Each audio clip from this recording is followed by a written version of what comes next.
Bonjour à tous et bienvenue sur MGG. C'est la rentrée dans l'école CSGO forcément. Et qui dit rentrée dit Blast. Blast 2022, c'est ce qu'on va couvrir tout au long de ces prochains mois. Une rétrospective hebdomadaire chaque semaine, comme son nom l'indique, des grands événements sur la Blast. Pour m'accompagner, il a autant d'expérience et de games sous le capot que d'années au compteur. Je suis avec Benji. Benji, comment tu vas? C'est préparé ça ou pas?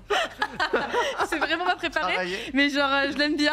Bah écoute, ça va, je note. Tu vas bien? T'es à l'aise, ça reprenne quand même. T'es content? Enfin, la rentrée, ça va? Le break qui était long quand même, ça fait oui, un an, vrai. plus de... non, un mois. Un mois qu'on attend, donc là les joueurs... On a eu un peu en rond, ouais. On a eu un mercato extrêmement long, extrêmement mouvementé, et là, bon, bah, les équipes commencent un petit peu à s'apprêter. On espère que la majorité seront prêtes. Ouais. Donc ça, vous l'avez compris, c'était à ma droite, à ma gauche. Il vient tout simplement d'effectuer son dernier créneau à Orly. Il est mieux habillé que n'importe lesquels des aficionadas des Fashion Week. Bien évidemment, il s'agit de Oni. Oni, comment tu vas? Bah écoute, super bien. Vu que j'ai pris mon dernier créneau et que tu viens de rentrer il n'y a pas longtemps, on s'est presque croisés, j'ai envie de te dire. Oui, mais bah écoute, très bien, comme disait Benji, ouais, un mois c'est long. Hein. Un mois c'est long et je me demande comment ils vont faire sur Valo pour attendre 6 mois. Sans transition. On va parler des vitalités. Honnêtement, ouais, un mois de player break, c'est long parce que c'est vrai que les compétitions s'enchaînent. J'ai pas envie de dire se ressemblent. Bon, on peut dire que ça se ressemble, mais c'est surtout que ça s'enchaîne beaucoup. Le rythme est effréné, surtout pour les joueurs, mais même pour nous. Et c'est finalement, quand on y est, parfois on est fatigué. Quand on n'y est plus, on se dit mince, où on est. C'est vrai, et puis j'ai l'impression que ce dernier mois a été un petit peu perturbé, en tout cas un peu houleux en termes de mercato. On aura toute l'occasion d'en revenir tout simplement et de pouvoir débriefer un petit peu tout ça, à même l'évaluation de cette première Blast qui aura lieu, vous le savez, vendredi qui arrive. Avant cela, on va faire un petit point sur le format de ces Blasts. Vous le savez, on était passé sur des doubles éliminations à des formats un peu basiques. On repart sur des simples éliminations avec des groupes, tout simplement. Une petite vidéo, tout simplement, pour vous résumer tout ça.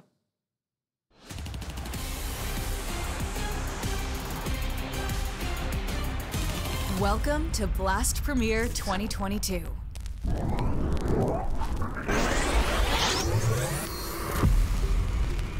Twelve Blast Premier teams will begin their quest for victory in a season group stage. Teams seed each other, creating 3 groups of 4.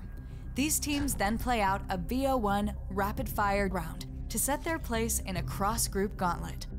BO3 Gauntlet will see 6 teams automatically qualify for the season final. The remaining 6 teams will be cast into the showdown, where they must fight to survive in a merciless single elimination format. Whilst there, they will be joined by 1 top global team by way of exclusive invitation. A further 9 additional teams will enter the fray, thanks to Blast Premier Regional Qualifiers, making it a truly open tournament, where even amateur teams have a chance to unseat the pros. For the first time, each seasonal showdown will be split across 2 regional tournaments. 8 teams will compete within a European and CIS bracket, whilst the remaining 8 will battle with a North America and rest of the world bracket. Victors of the showdown, 1 team from the European and CIS bracket, and 1 from the North America and rest of the world bracket, will secure their place in the season final to join the 6 teams from the group stage. The 8 finalists will face off in a GSL format, leading into a single elimination playoff bracket with quarters, semi, and grand finals. The champions of both the spring and fall seasons will be joined by exceptionally skilled teams, including winners of the CSGO Major, ESL Pro Leagues, as well as the 2 teams who top the global leaderboard. The Global Leaderboard is a year-long point-scoring system that takes into account the performance of Counter-Strike teams from leading tournaments from around the world. Teams accumulate points by winning matches and progressing as far as possible in these selected events. Teams hoping to qualify through the Global Leaderboard will have until November 28th to claim as many points as they can in a number of events, including both Blast Premier seasons and several leading tournaments. In the event of any duplicate winners, spots will be opened up to those who have fought their way to the top of the leaderboard. These 8 champion teams will come together for one last clash as they battle it out for a prize pool of $1 million. Join us in 2022 as victors are crowned and heroes are made. Vous l'avez compris, du coup, on abandonne les formats classiques, tout simplement des blasts. Est-ce qu'on est séduit par ce format, Oni? Bah, moi, j'aime bien, surtout. Alors, il faut savoir que les BO3, ça peut être très, très long, très éreintant. Surtout que tous les organisateurs de tournois, je pense également à ESL, mais je pense surtout au Blast, prévoient un certain laps de temps donc pour préparer des BO3. Sauf que, bah, évidemment, un BO3, c'est pas 3 heures, quoi. Donc, il arrive très souvent, surtout si les équipes se battent, il arrive très souvent qu'on arrive sur des formats qui atteignent les 4 heures, parfois un petit peu plus. Donc, ça allonge énormément les matchs. Derrière, le format des BO1, ça va forcer toutes les équipes à se battre direct, d'entrée de jeu, et à laisser place à aucune lacune, en tout cas, dans leur plan de jeu. Et c'est là où parfois on arrive à déceler des petites équipes qui peuvent trouver finalement l'opportunité d'aller titiller des plus grandes. Ouais, c'est vrai on a beaucoup parlé de manière assez globale l'année dernière aussi. On ne va pas revenir dessus. On sait que sur Counter-Strike, pour les gens qui nous rejoignent un petit peu ou qui suivent forcément la compétition de manière assidue, c'est souvent des formats qui peuvent éreinter les joueurs autant que les organisations, autant que même le public en lui-même. Oni, un petit mot sur le reformatage de ce format? Bah écoute, moi ce que j'aime bien avec les Blasts, c'est que ça fait 4 ans qu'ils sont là, à chaque fois ils innovent. Tous les ans, ils arrivent avec des nouveaux formats. Et là, je pense qu'il y a 2 points qui vont vraiment beaucoup faire jaser la communauté, peut-être pas les joueurs et encore. Donc on l'a dit, c'est ce début en fait de phase de groupe qui va être uniquement en BO1. Ça, je sais que la communauté, notamment la partie élitiste de CS, elle déteste ça. C'est BO3, si le meilleur doit gagner, il gagnera. Et une autre partie également, où je pense encore une partie de la communauté n'est pas au courant, on l'a évoqué très rapidement ici, en fait, c'est durant le showdown, donc le tournoi de rattrapage, il y aura une partie CIS-EU et une partie en fait avec le reste du monde. Et ça, honnêtement, quand les gens vont réaliser, ils vont voir le plateau CIS-EU et les autres équipes à côté, sachant que le spot, ce sera une spot du même valeur puisque ce sera pour les qualifications des finales. Je pense que ça aussi, ça va faire beaucoup parler. Mais moi, au final, j'aime bien. Blast, ils sont toujours dans l'innovation, ils essaient toujours d'avoir un temps d'avance. Ils se reposent jamais sur leur laurier. Et encore une fois, là, moi, le format me séduit plutôt. Ouais, en tant que caster, j'imagine que ça doit faire des petites économies aussi d'énergie. On en est content. Je pense que maintenant, on va pouvoir attaquer le gros du morceau, le gros morceau de la compétition, à savoir tout simplement les grands groupes qui sont sortis il y a quelques jours maintenant. Oui. Le groupe A, du coup, vous le savez, il est composé de G2, Complexity, NiP et Big. On va en faire un petit tour tout simplement avec Monesi. Monesi, pour introduire la chose, qui est du coup la nouvelle pépite de G2. Un mot sur Monesi, peut-être le fameux sniper que l'on voit débarquer du coup maintenant sur une scène un peu plus grandiloquente. Et puis il me semble que c'est la première fois qu'il va parler et qu'il va comme en inter, non? Alors, Monesi, c'est la première fois qu'il va comme en inter, c'est ça. C'est-à-dire qu'on l'a connu l'année dernière du côté des Navis juniors. Oui, c'est Donc ça. la seconde équipe des Navis, donc il parlait, c'était communication russophone, classique pour là-bas. C'est un petit phénomène, très sincèrement, quand on le regarde en stream, quand on regarde un petit peu même ses actions avec son ancienne équipe. Ça a l'air d'être le nouveau Simple, le nouveau Shiro, il est absolument extraordinaire. Maintenant, il faut voir son intégration. Tu l'as dit, d'abord parce que il va devoir parler en anglais maintenant avec son équipe, et en plus de ça, parce que ça va être sa première expérience véritablement T1 justement. Et comme si ça ne suffisait pas, je pense, histoire d'avoir un petit peu plus de pression. G2, ça fait 1 an qu'ils attendent un sniper. Depuis le bench de Kenny S. Alors quand Nico est arrivé, ce qui était essayé, ça a été catastrophique. Depuis, c'est Amanek justement qui avait repris le flambeau. Il a eu ses périodes. Mais là, maintenant, voilà, G2 a besoin d'un sniper cette année pour briller, s'ils veulent aller enquiquiner Navi et Gambit. Et peut-être que Monesi sera cet AWP qu'ils recherchent. Donc du coup, le sniper prodigieux russe, on a un scénario. Qu'est-ce que tu en penses, Oni? Ça te plaît, ça te parle? Personnellement, j'ai eu des petits oiseaux qui sont venus me rapporter certaines choses. Mais alors, Monesi, individuellement, c'est excellent. Maintenant, il faut le faire rentrer dans un système. C'est-à-dire que là, on passe d'une équipe qui était talentueuse de chez Navi Junior à une équipe tier 1 avérée où on va se bagarrer face à des équipes tier 1. Le gap est grand. Ouais. Exactement. Donc là, on a tout un système qui rentre en jeu. Et c'est là où il va falloir justement trouver la bonne homogénéité dans cette équipe. C'est qu'il va falloir placer Monesi et surtout qu'il soit... dans de bonnes dispositions pour fraguer, puisque le sniper généralement est donné au hard carry de l'équipe, au-delà du fait qu'il ait des prédispositions de sniper. On l'a vu notamment, tu le disais, avec Nico qui avait officié en tant que sniper. Tu le donnes vraiment à un joueur qui est capable de savoir se placer, savoir se déplacer avec ses coéquipiers et surtout être impactant au bon moment. Monesi, il a en tout cas déjà tout le talent pour être impactant. Maintenant, tout va dépendre du système mis en place, tout simplement, des G2. Ouais. On va justement parler de ces G2 qui ont traversé une grosse phase de mercato. On parlait d'Amanek précédemment. C'est vrai qu'il y a eu une grosse perturbation dans la force, je ne sais pas, mais en tout cas chez G2 et dans leur roster, c'est évident. Il y a du coup, la grande question, c'est pourquoi Jax plutôt qu'Amanek pour toutes les personnes qui suivent de près ou de loin la CNC. Alors, je vois qu'il y a deux camps. Qu'est-ce qui se passe? Non, il n'y a pas de camp. Ça y est, j'ai la même chose de toute manière. D'accord, donc c'est un même son de cloche. Et qu'est-ce qu'on en pense de manière très globale? Alors, je pense tout simplement que je parlais d'homogénéité dans une équipe. Jax en fait partie. Jax, c'est pas simplement un bon joueur, même si Amanek est plutôt couteau suisse. On va dire simplement que Jax a un rôle très ingrat du côté de G2, le rôle de passer devant, tout simplement. Il passe devant. Il n'a pas peur de passer devant. Il a été excellent dans une première partie de G2, maintenant un petit peu moins, mais ils ont quand même fait une finale de Major. Et disons qu'il faut trouver du côté de cette équipe des G2 justement la stabilité de l'équipe. Il leur manquait un sniper, ils l'ont comblé avec Monesi. Il leur manquait apparemment un leader in-game, puisque Nexa, malheureusement, les petits oiseaux nous ont expliqué que il y avait un peu de mal du côté de Nexa. C'était compliqué. Du coup, ils ont comblé ça avec un autre joueur. Et derrière, on a un roster finalement qui a peut-être déjà, en tout cas de loin, une future potentielle stabilité. Et puis Jack aussi pour l'Osmo, c'est une bonne garantie. C'est-à-dire que c'est un bout en train. C'est un petit Oni en fait. Toi, c'est le Oni des G2. C'est le Oni roster. Et on a vu une vidéo, c'est hier où il chantait carrément avec Monesi. Monesi était en stream. Jack était à côté de lui parce qu'actuellement ils sont en bootcamp et ils ont chanté un petit peu. Voilà, tu sens qu'avec Jax, voilà, c'est plus qu'un coéquipier, c'est également un ami que tu vas pouvoir garder dans l'équipe. Je crois que c'est Hunter qui tenait énormément aussi à le garder. Peut-être que ça a un petit peu joué aussi sur la conservation de Jax. Mais je pense que l'équipe telle qu'elle est aujourd'hui, voilà, il y a la petite interrogation Monesi dont on parlait. Combien de temps il va mettre à s'intégrer? Et ensuite, tu en as parlé brièvement aussi, c'est le nouvel arrivé, Alexib. Parce que lui, il brillait du côté des Hens, ça remonte maintenant à 3 ans. Il avait quand même monté cette équipe top 3 monde, une équipe 100% finlandaise. Du côté des OG, il a eu beaucoup de difficultés. Il a eu un style de jeu très critiqué, très critiquable, à juste titre. Maintenant, il faut voir, est-ce qu'avec G2, il va pouvoir se relancer? L'idée, avant de peut-être passer à Alexib aussi et de parler de manière générale de l'équipe qu'il a pu délaisser, on va peut-être revenir tout simplement avant sur Jax et savoir quel rôle en fait il va mener. C'est là une question assez légitime, je pense, puisque maintenant on le sait, hein, Nico évidemment va assurer la direction de l'équipe.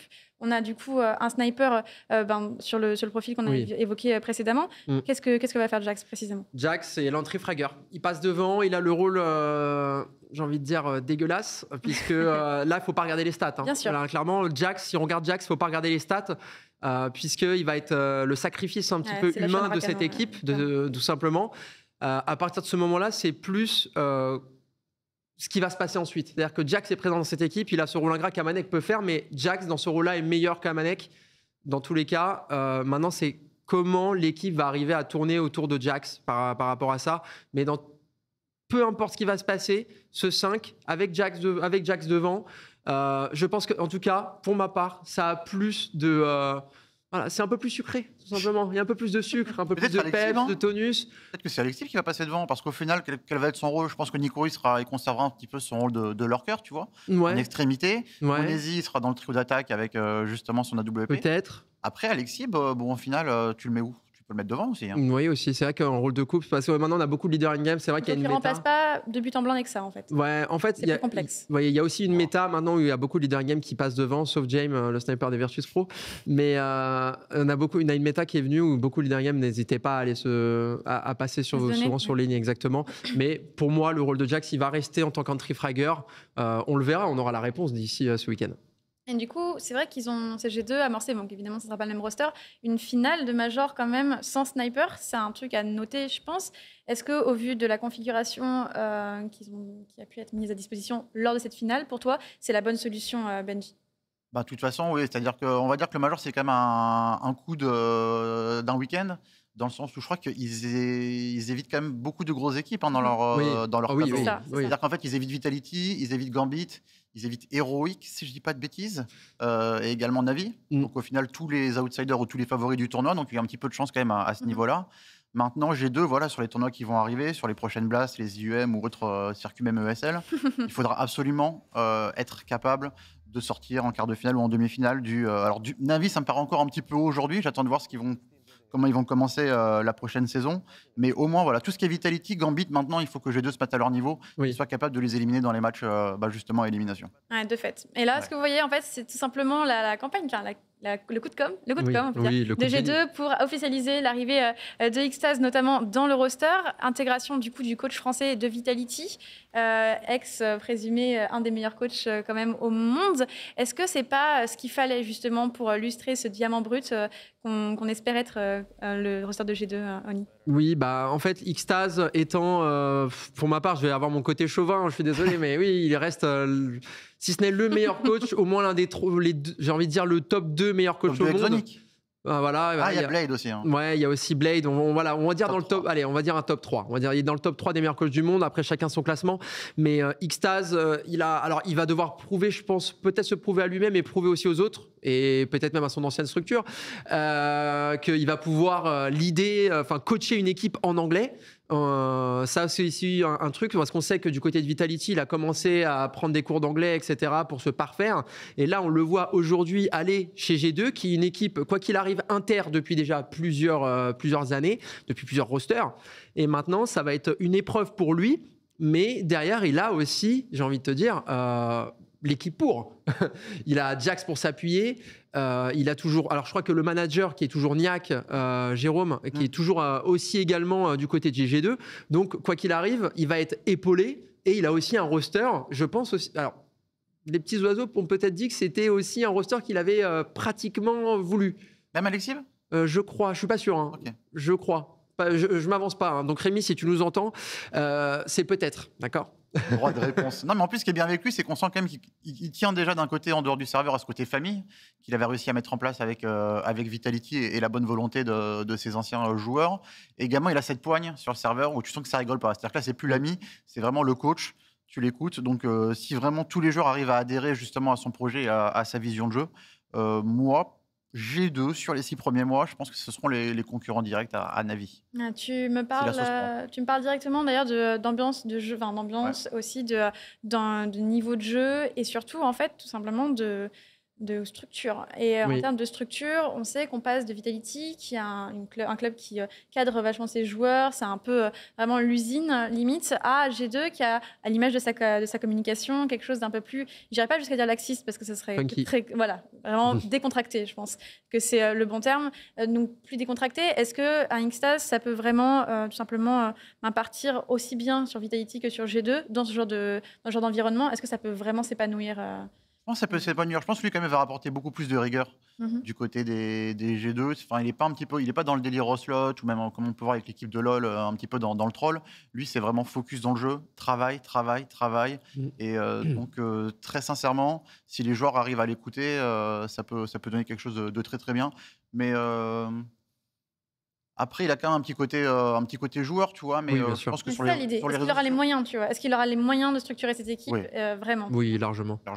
Ouais. Ok, très bien. Et donc, si vous rejoignez un peu le bateau en cours de navigation, l'idée, c'est qu'évidemment, il y a eu des gros changements, que Vitality a du coup vu la majorité de ses joueurs, quelques-uns de ses joueurs et son coach partir. Donc, Xtase, on vous en parle, partez de G2. On va peut-être pouvoir revoir les adieux déchirants de Apex et de Xtase lors de la dernière compétition amorcée par Vitality. Il me semble qu'on l'avait en régie il y a peu, histoire de rebondir un petit peu dessus. Vous avez des images qui vous ont ému. Clairement. Hein. Mais en plus, vous l'avez eu en direct. Il me semble que c'était sur la Blast. À la fin des finales de Blast, qui perdent justement contre Navi, si je dis pas de bêtises. Exactement. Et là, mais en fait, il le savait. Alors, pour contextualiser, il le savait déjà. Ouais. Et il savait ce qui se passait, il savait que c'était leur dernière danse. Et là, ces images ont été déchirantes pour tout le monde. On était tous sur le plateau avec ces images-là, et ça a été assez terrible dans le sens où on a tous été, je pense, émus, parce que Apex est un coach emblématique de notre belle France. On a Xtase qui est un coach, le leader in-game, mais on a aussi Xtase en tant que coach emblématique. Il savait que les deux allaient se séparer. Et il y avait une alchimie qui se faisait. Il y avait quelque chose dans cette équipe. Il y avait quelque chose, et on sentait, et je pense qu'on en parlera. On en reparlera plus tard, mais on sentait qu'il y avait une équipe, il y avait un bon 5. Il y avait un bon 5. On en parlera plus tard par rapport à Vitality, mais bon, c'était quand même des adieux assez déchirants. Le pire.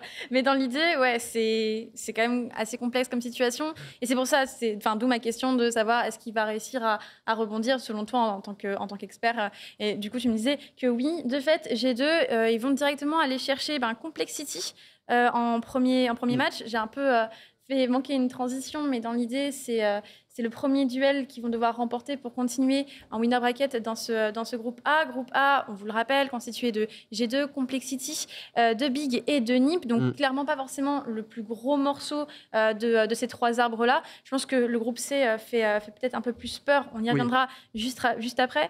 Première, du coup, de cette équipe G2 reformée, tout simplement. Est-ce que vous pensez qu'il y a à craindre tout simplement de Complexity? Non. Encore une fois, c'est des BO1 après. Oui, c'est des BO1, mais... C'est traître, c'est vrai. C'est certes traître, mais je m'y attends pas. Je m'y attends pas du tout. Moi, je m'attends à des G2 qui vont rentrer directement dans le vif du sujet et on va avoir des Complexity, pour le coup, je pense, peut-être décomplexés. Mais sans mauvais jeu de mots, bien sûr. Voilà, exactement. Mais est-ce que ça va suffire? Pour ma part, je ne pense pas. Malgré les changements de roster, même si c'est des BO1, je ne m'attends pas à d'énormes surprises sur ces blasts. Les équipes travaillent énormément en sous-marin, pour tous, mais je ne m'attends pas du tout à ce qu'il y ait une surprise sur ce match, en tout cas. Ils ont le groupe le plus abordable. Après, il faut rappeler quand même qui est Complexity. Complexity, c'est les anciens Extra Salt qui s'est imposé comme, on va dire, la troisième équipe. C'est ça. Troisième équipe nord-américaine en 2021.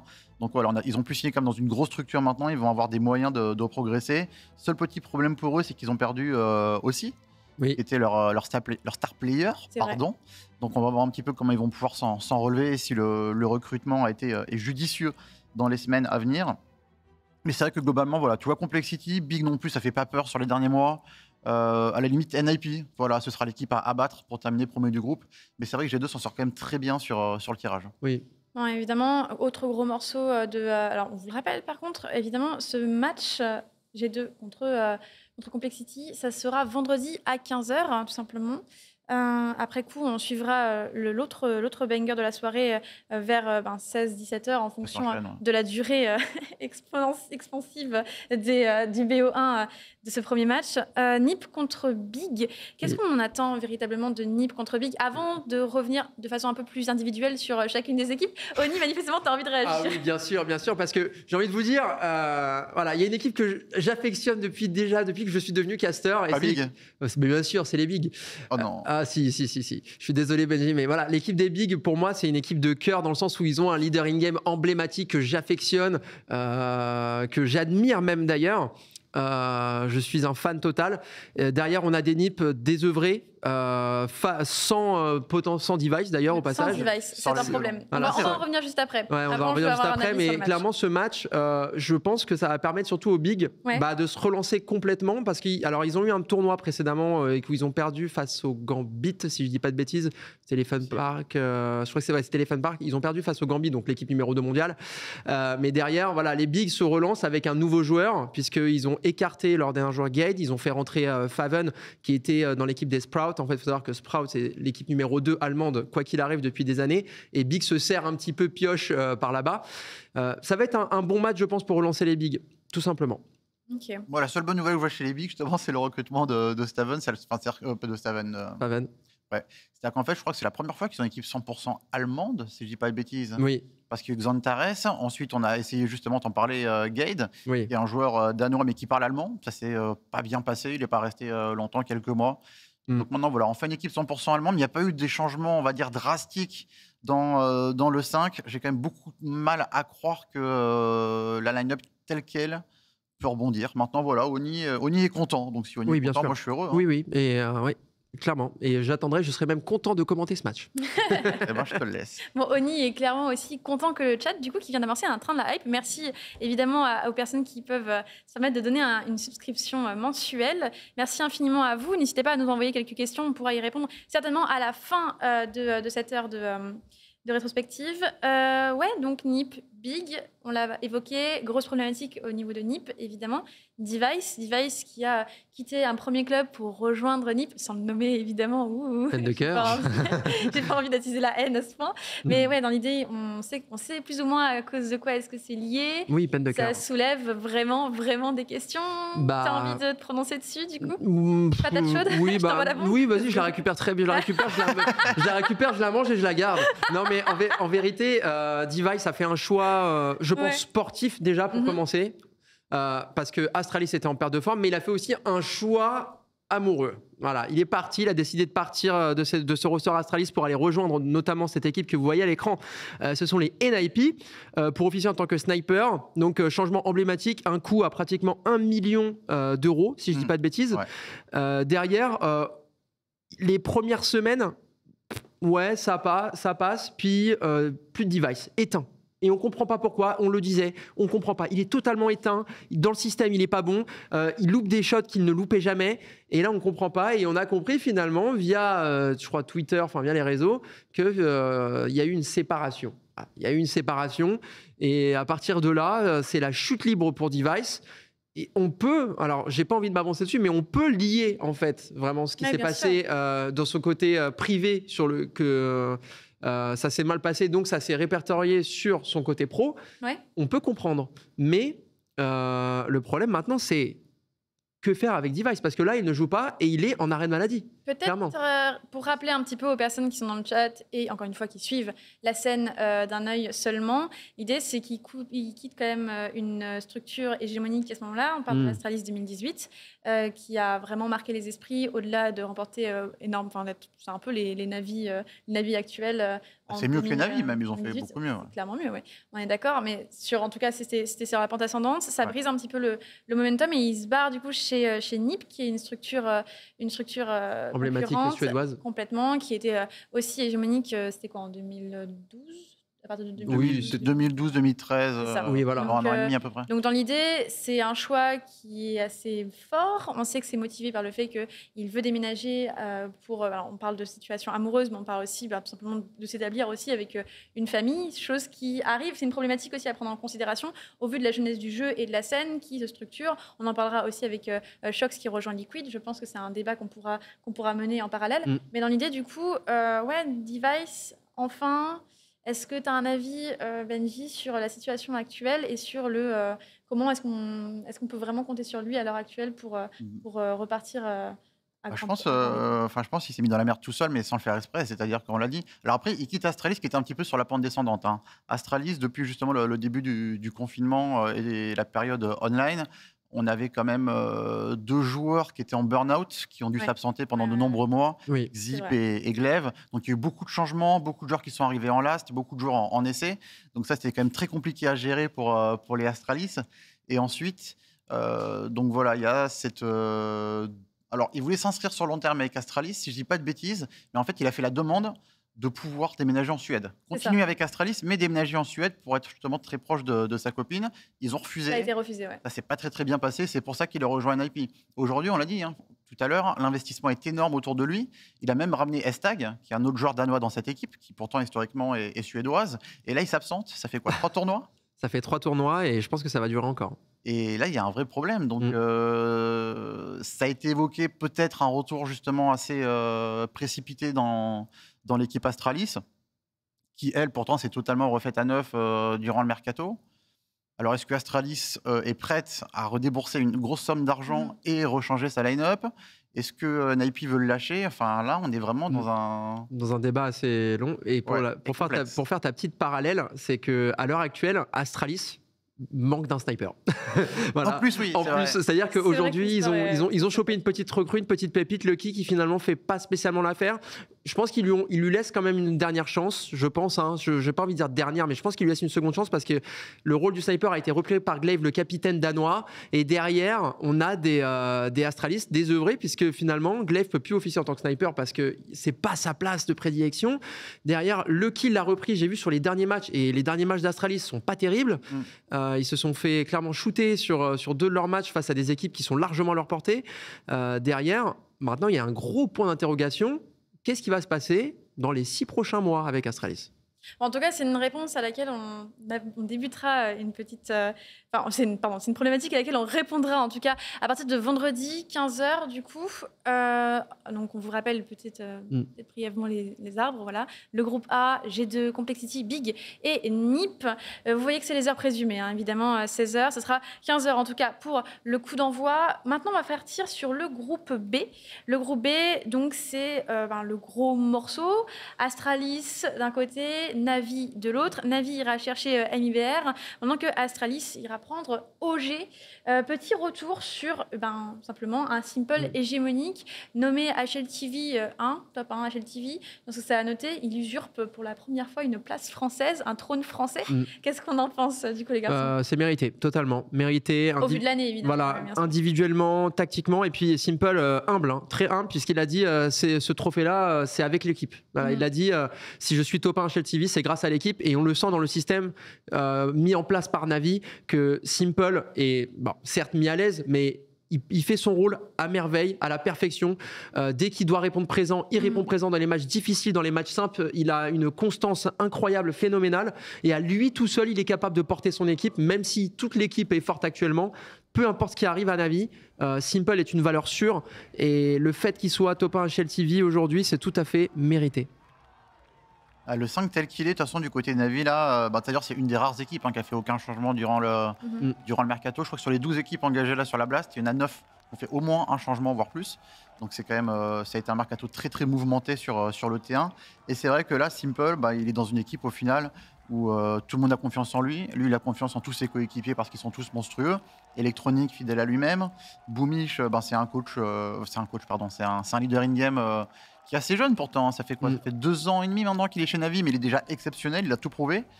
Et puis il y a le phénomène de Beat également, qui est un rookie. Je pense que seul Ziwo a eu une première année aussi exceptionnelle que lui sur une entrée T1. Je pense. Donc au final, je pense que là, actuellement, Simple, en plus d'être le numéro 1, c'est peut-être le joueur le plus heureux du monde. Vraiment. Peut-être résumer du coup en effet, Beat, ancien joueur junior, qui a un peu le même profil que beaucoup de joueurs à l'heure actuelle, j'ai l'impression, sur la scène. On parle de Ziwo, tout à l'heure, on parlait d'autres petits prodiges de manière assez globale qui arrivent sur la scène. De fait, du coup, leur premier match, ce sera samedi contre évidemment les soldats de cette chère écurie de MIBR. Une formalité. Est-ce qu'on peut arrêter de s'en cacher et dire les termes un petit peu? C'est quoi le match d'après? Comment? C'est quoi le match d'après? Le match d'après, c'est Astralis OG. Pardon, c'est très bien, on va passer directement parce que non, il y a pas match, il y a pas match. Il n'y a pas match. Et pourtant, je pense que je vais juste faire un petit aparté sur la nation, enfin sur le Brésil en entier, parce que MIBR pour moi ne représente pas vraiment le Brésil. Il y a une autre équipe, c'est les Furia. Qui représentent quant à eux vraiment le Brésil. Il y a d'autres équipes même, j'ai envie de dire. Pardon? Il y a d'autres équipes même. Oui, il y a même d'autres équipes qui sont encore juste derrière. Je pense aux Sharks, je pense aux Pain. La nation du Brésil a encore des belles années de CS devant eux, et ils ont surtout un énorme vivier qui va bientôt pouvoir atteindre, je pense, des sommets, puisque on l'a vu lors du dernier Major, il y avait beaucoup d'équipes qui étaient intéressantes avec des joueurs intéressants. Maintenant, il va falloir cadrer tout cela et qu'ils aient surtout plus accès aux équipes tier 1, parce que malheureusement, les entraînements du outre-Atlantique, il y a très peu d'équipes qui sont disponibles et qui jouent vraiment dans le T1. Toutes les équipes sont en Europe, voire en Europe et CIS. Du coup, on attend beaucoup du Brésil, mais pas des MIBR. On fera un petit point NA aussi quand on arrivera sur le gros du sujet. On va passer rapidement sur Evil Genius et sur Liquid, évidemment, avec l'arrivée de Shox dans le roster. Quelle équipe aurait vraiment pu mettre en déroute, ou en tout cas handicaper un petit peu, être l'épine dans le pied de Navi sur ce premier match en vrai? De manière très globale, si vous aviez le choix. Honnêtement, j'ai envie de dire personne, mais s'il y a une équipe. En BO1, si. En BO1, je dis un bon Gambit. Un bon Gambit. Gambit qui est clairement une équipe d'assassins. C'est une équipe d'assassins. Et vraiment, c'est là où c'est un petit peu drôle pour l'histoire, c'est que on critique souvent les Russes et leur manière de jouer très agressive, mais autant dans le tier 1 et même dans le tier 2, ces équipes russes sont tactiquement, j'ai l'impression, au-dessus maintenant des équipes. Parce qu'individuellement, ils sont très bons, mais tactiquement, c'est incroyable. Vous regardez un match de Gambit, c'est des choses simples, efficaces, mais ils le font à la perfection. Je suis fan de ce type de jeu. Alors, ça laisse très peu de place à la folie, un petit peu, à cette petite folie qu'ont les équipes américaines. Mais honnêtement, si je dois dire un concurrent direct, c'est Gambit. Après, dans les qualifiés ici, parce que Gambit, ils sont pas partenaires, mais je pense qu'on les retrouvera durant le showdown. En BO1, parce qu'il faut rappeler quand même que c'est du BO1. C'est vrai que sur un bon jour, je pense que G2, peut-être Vitality, il faut voir ce que ça va donner Vitality également. Voilà, l'avantage qu'ils ont, c'est que on connaît pas encore leur style de jeu, donc il n'y a pas de démo analysée ni rien. Ce sera leur premier match officiel cette semaine. Mais après, globalement, je pense quand même que toutes les équipes à côté étaient tellement en dessous de base que ce sera compliqué quand même d'aller chercher ces navis sur cette première semaine. On va parler d'Astralis, justement, on parlait de Bit, on parlait de Monessi, on va parler peut-être de Lucky un petit peu.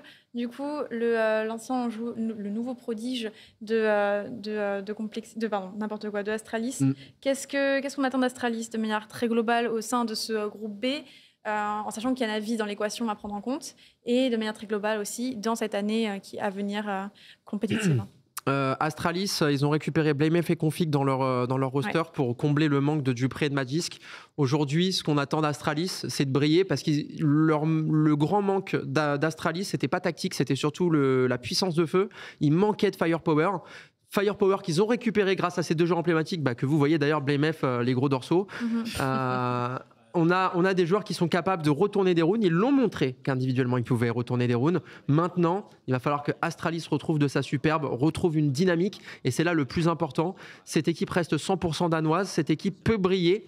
Maintenant, on l'attendait d'ailleurs. Et c'est ce jour-là aussi qu'on voyait, c'est Config à l'écran. Config qui a toujours performé dans toutes les équipes où il est allé. Il n'avait jamais réussi à réintégrer un roster réellement danois. Maintenant, il est à la maison. Clairement, il est à la maison et c'est maintenant à cette équipe et surtout à ces deux joueurs de prouver qu'une fois qu'ils sont dans leur équipe, qu'ils sont avec toute leur nation, qu'ils vont pouvoir justement performer. Ouais, pour moi, c'est un des meilleurs joueurs danois de toute façon qu'on fixe depuis des années. Après, ça a été un caractériel. Je pense que c'est pour ça qu'il a eu du mal à se faire sa place dans une équipe assez stable. Mais aujourd'hui, moi, les deux interrogations que j'ai, c'est Lucky, en fait. De Lucky, c'est-à-dire est-ce qu'on le remet en sniper? On se souvient quand même que en fin d'année 2021, dans ce rôle-là, ça n'avait pas très bien marché pour lui. Alors qu'au contraire, en tant que rifle, il avait su trouver sa place quand même sur certains matchs. Et l'autre interrogation que j'ai dans cette équipe, c'est Xip. Voilà, le clutch minister qui a perdu un petit peu justement de son aura.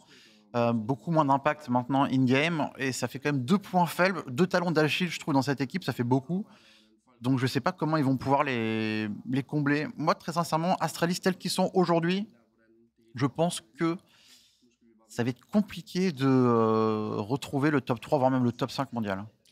Okay. Avant de passer au groupe C, on va essayer de sprinter un petit peu, de partir sur OG, évidemment. Nexa au lead, est-ce que c'est annonciateur de changement? Est-ce que c'est un choix qui peut vous convaincre? Ou est-ce qu'au contraire, c'est un peu le dernier clou dans le cercueil d'OG?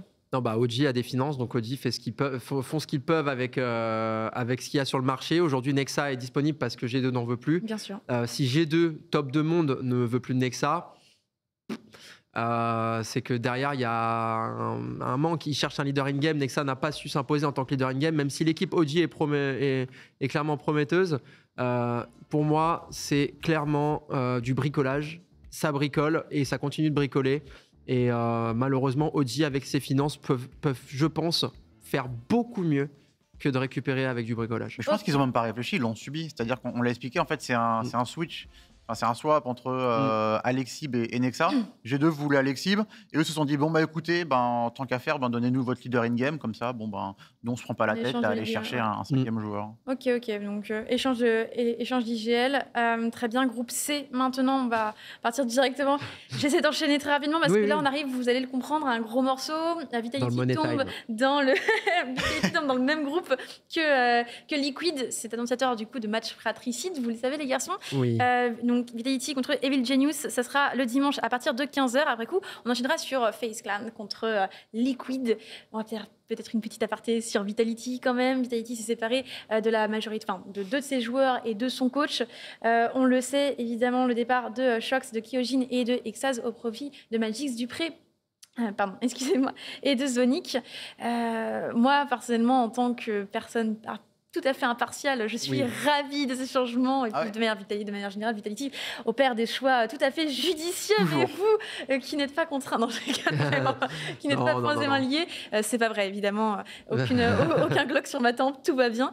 Qu'est-ce que vous pensez de ce nouveau roster Vitality? Est-ce que vous pensez que c'est vraiment ce qui va leur permettre d'enfin aller chercher cette première place et de faire descendre du trône les Na'Vi? J'enlève ma chemise maintenant ou après? Vas-y, fais-toi plaisir, frérot. Non, honnêtement, c'est un choix qu'on peut comprendre de la part de Neo, puisqu'il est CEO d'une structure. Lui, ce qu'il veut, c'est performer.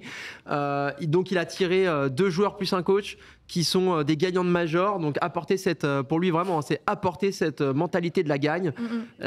OK, ça se trouve, ça va fonctionner. Ça se trouve, ça va pas fonctionner. Quoi qu'il arrive, faut faire des choix dans la vie.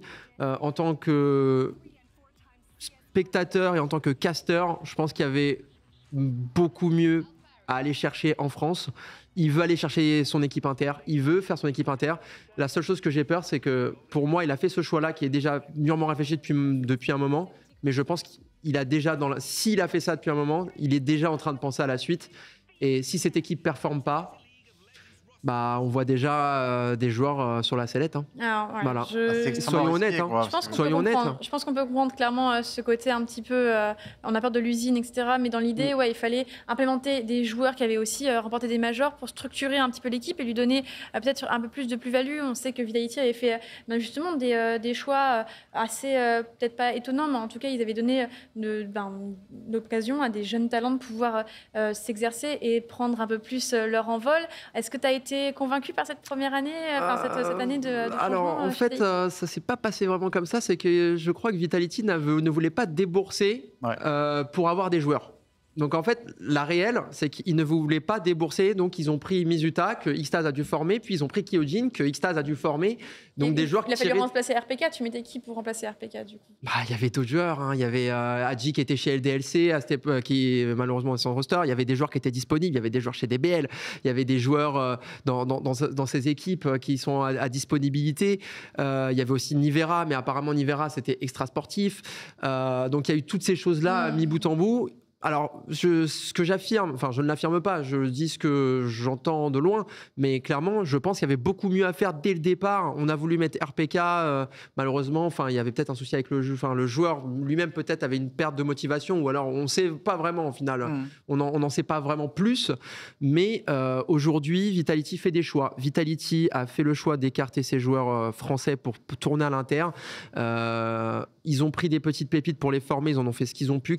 Mizuta a très bien fonctionné, Kyojin non. Et encore, j'ai envie de dire, apparemment, Mizuta était aussi potentiellement sur la sellette. Ouais. Heureusement qu'il a brillé sur la fin. Heureusement qu'il a brillé sur la fin, quoi. Mais voilà, c'est ça qu'on est en train de se dire, c'est qu'est-ce qui se passe avec Vita, quoi. Ça fait un petit peu peur. Moi, ça me fait peur. Personnellement, ça me fait peur. Un début de réponse qui sera amorcé du coup dans ce premier match face à Evil Genius. Evil Genius qui du coup a hérité d'un Stewie et d'une restructuration notamment autour de l'ancien coach de G2, Malek.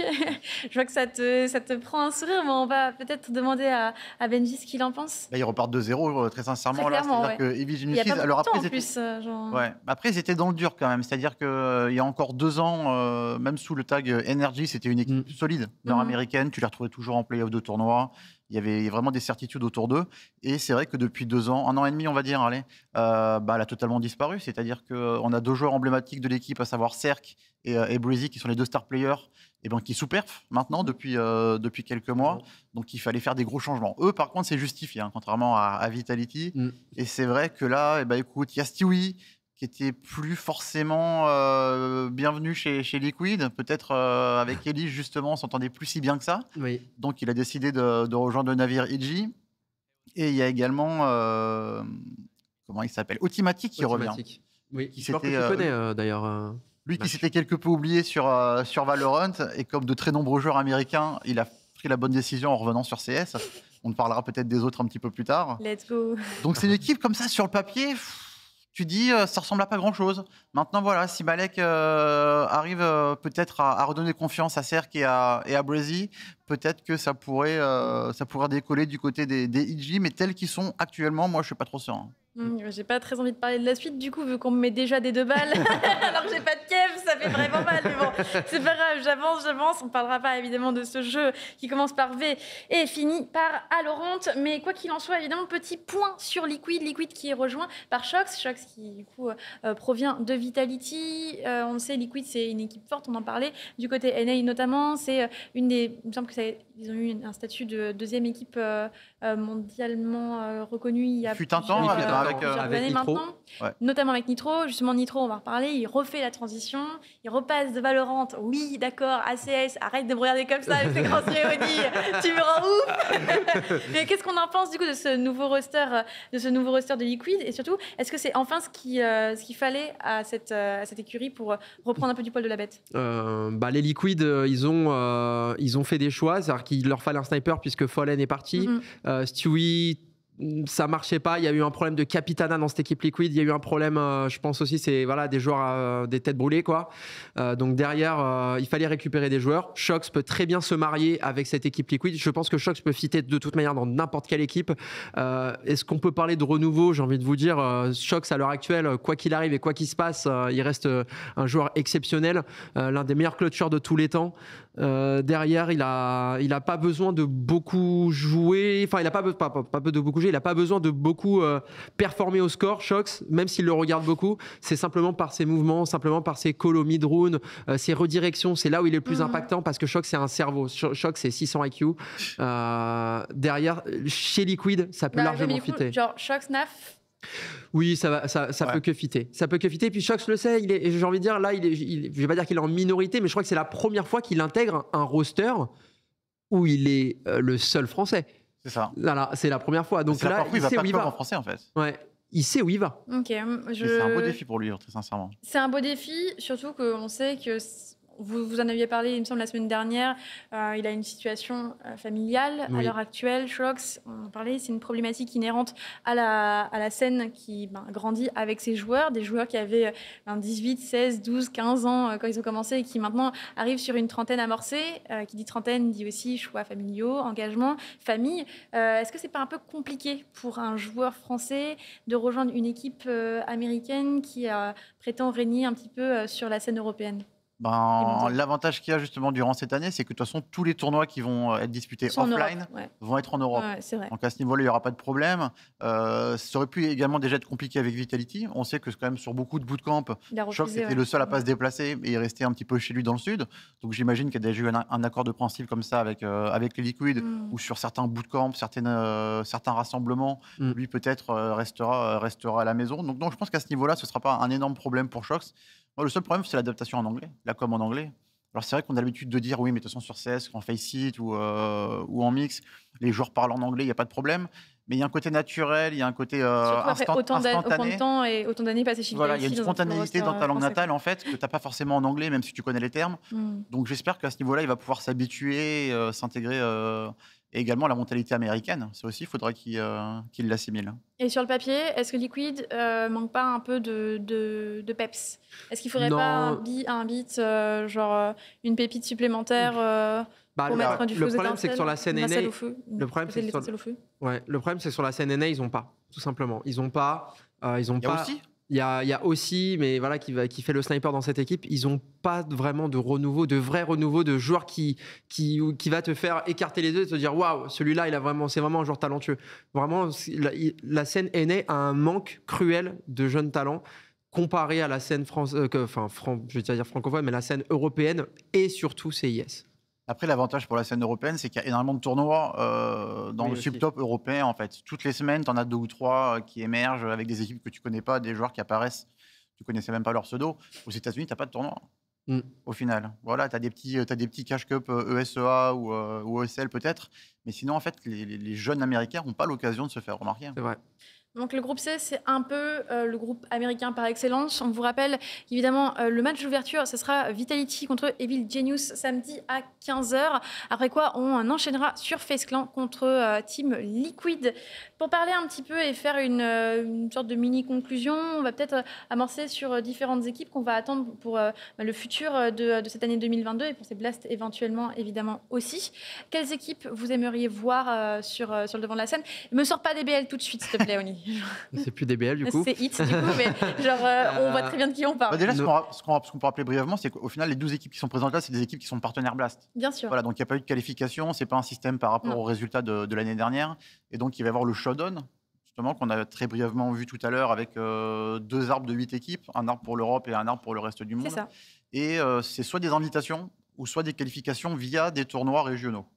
Voilà. Et donc, c'est pour ça qu'il y a peut-être Hit qui fait apparaître. Peut-être, oui, il y a peut-être des équipes, mais sinon, moi, j'attends.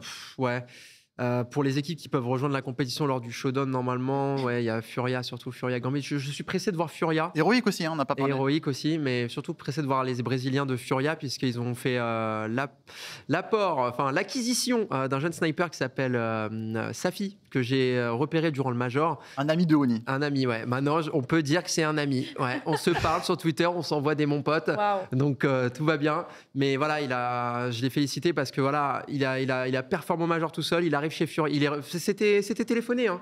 C'était téléphoné. D'ailleurs, je salue Nel peut-être dans le chat, puisqu'il n'a pas su avoir l'œil que j'ai eu sur ce joueur. Mais j'attends de voir ces Furia qui vont, à mon avis, arriver très fort avec cette fois-ci un vrai sniper. Pour aller titiller ses équipes. Moi, j'attends Fnatic aussi, il y a d'Alex, justement, la nouvelle équipe du Britannique, franco-britannique. Et justement, avec Smouya, qui est un sniper qui a un énorme potentiel, mais voilà, qui a eu toujours peut-être des problèmes de comportement avec ses anciennes équipes, ses anciens coéquipiers. Je sais qu'Alex, il bosse énormément sur les principes de jeu, sur la tactique. C'était plutôt pas mal durant le dernier tournoi qualificatif au Major. Depuis, ils ont un petit peu disparu. Le début d'année a commencé moyennement. Ouais. Mais je pense que c'est une des équipes émergentes sur le premier semestre. Là. Du côté CIS, on a quand même d'autres équipes qui se bousculent un petit peu. On a Gambit, on a Virtus Pro. Est-ce qu'on les attend? Quelles sont vos attentes par rapport à ces joueurs et à ces rosters-là à l'avenir? Il y a même Anthropic. On peut rajouter également une équipe qu'on a suivie cet après-midi. Ce sont les Forze, encore avec des plans d'espoir russes. Enfin, ils sont partout. Gambit, je pense, seront invités en tout cas pour le showdown. Donc eux, à ce niveau-là, je pense qu'ils n'ont pas de soucis à se faire. Les Virtus Pro, c'est possible également. Après, il n'y a que 2 places. Il n'y a que 2 places, sachant qu'il y a une seule place pour l'Europe. Oui. Ça va se bagarrer. Ça fait très maigre. C'est-à-dire que là, je pense que Gambit va être énorme favori pour cette première place. Et derrière, il n'y a pas beaucoup d'équipes, je pense, qui peuvent se permettre... il n'y a pas beaucoup d'équipes capables de les battre en BO1, en BO3. Oui. Peut-être héroïque, VP. Peut-être, ouais. On sort peut-être un peu des sentiers battus, mais on nous demande pour Fallen et pour Last Dance, de manière générale, si on continue à y croire ou si ça se termine un peu en autre boudin. Je pense que la capoeira, c'est génial. Ouais. La capoeira, c'est génial. Les kaipi à consommer avec modération, attention, à consommer avec modération. Mais les kaipi, c'est cool. La capoeira, c'est sympa. Roga Bonito, ok. Mais après, le reste, ouais. Non, à un moment... l'aurais pas osé celle-là. Je l'aurais vraiment pas osé. Mais en soi, non, on a envie. En fait, il y a un côté chauvin qui a envie de revoir ses stars briller, mais. Je dis, il y a peut-être une place ailleurs. Maintenant, si elles surprennent, tant mieux. Je serais le plus content du monde de voir Fallen briller, mais je les attends pas du tout. Okay. En fait, avec CND, on pensait à organiser un tournoi EHPAD. Non, mais c'est vrai. Non, mais c'est vrai. Toujours plus loin. On l'a vraiment imaginé et on s'est dit, si on organise un tournoi EHPAD, alors forcément. Il termine mon émission là. Je reconnais. Il y aura les Dignitas avec Get Right et Forest, on est obligé, mais on va également inviter Fallen et. Tu rigoles, mais c'est vrai. Hein. Ouais, je sais. J'ai vu le résultat de Forest, j'ai regardé un œil dessus, j'étais en mode bon, on est là. Dans les favoris. Non, mais on est loin de Nip. Non, mais c'est des rêveurs, c'est-à-dire qu'on essaie de faire du neuf avec du vieux, mais au final, bon, ils sont quasiment tous sur la fin, quoi. Mais pourtant, j'adore, c'est des légendes. Hein. Bah, je le sais bien. À l'époque de Luminosity, les mecs, ils étaient sur le toit du monde, mais aujourd'hui... On vieillit mieux en tant que caster qu'en tant que joueur. C'est comme ça, Benji. Tout le monde ne peut pas se targuer d'avoir ton talent. Regarde-moi ça. Je le prends très bien. Regarde-moi ça. On n'a plus beaucoup de temps, 4-5 minutes. Brièvement, sans faire un pick-em global, peut-être revenir sur déjà ce premier match G2 Complexity. Qu'est-ce que vous voyez remporter cette première victoire entre ces deux équipes? G2 16-5. D'accord. Ah, t'as le score toi aussi? Il est précis, il est chirurgical. T'as la map aussi ou... Ouais. N'oubliez pas, ce sera comme sous-titré aux yeux ébahis. Sachant que tous les matchs de groupe se jouent la même soirée. Ah oui, je crois que tout se joue ça dans... fait 6 matchs. Ça va aller très vite. C'est de 15h30. Vous avez le final groupe après tous les matchs. Donc le lower aussi est fait. Donc oui, vous avez bien enchaîné là. On est content. Après, il y a un format spécial, on l'a même pas dit, mais ensuite on a un format un petit peu à la LoL durant les Worlds. C'est-à-dire que d'abord c'est les phases de groupe. Exact. D'abord, c'est les phases de groupe où il n'y a pas de qualifiés, il n'y a pas d'éliminés. Et ensuite, on a un mode un petit peu gauntlet. C'est-à-dire qu'en fait, les quatrièmes de groupe affrontent d'autres troisièmes de groupe. Les troisièmes de groupe affrontent des deuxièmes d'un autre groupe. Et les deuxièmes d'un autre groupe, les premiers. Ainsi voilà. de suite. Donc, on aura 3 qualifiés. Et ensuite, les deuxièmes et troisièmes éliminés s'affronteront pour 3 autres qualifiés. C'est un format très spécial aussi, qui n'est pas du tout habituel sur CS. Je pense que sur LoL, ils y sont accoutumés maintenant depuis... de nombreuses années. Ils ont pu expérimenter beaucoup de choses aussi. Donc voilà, d'abord phase de groupe, c'est on va dire un système de seeding pour les équipes, et ensuite il y aura les vrais matchs en BO3, éliminatoires et qualificatifs. Nip Big Big devant, parce que Nip malheureusement n'ont plus de sniper, en plus n'a plus de sa superbe.